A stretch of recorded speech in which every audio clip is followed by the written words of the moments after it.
24 तासानंतरही या मुलीचा मृतदेह सापडला नाही। या मुलीची वाचण्याची शक्यता नाही।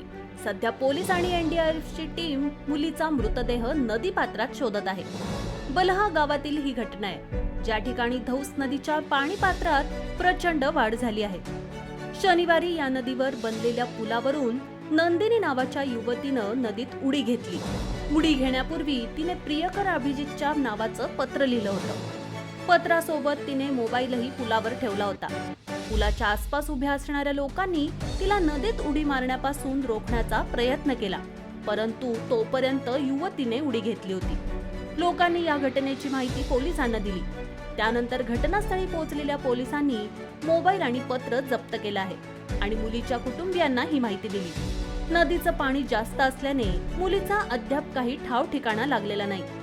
रविवारी सकाळपासून एनडीआरएफची टीम मुलीचा शोध घेत आहे, मात्र नदीचं पाणी वाहत असल्याने मृतदेह लांब गेला असल्याचा अंदाज आहे। आतापर्यंत 15 तासाहून अधिक काळ उलटला तरीही मुलीचा शोध लागला नाही।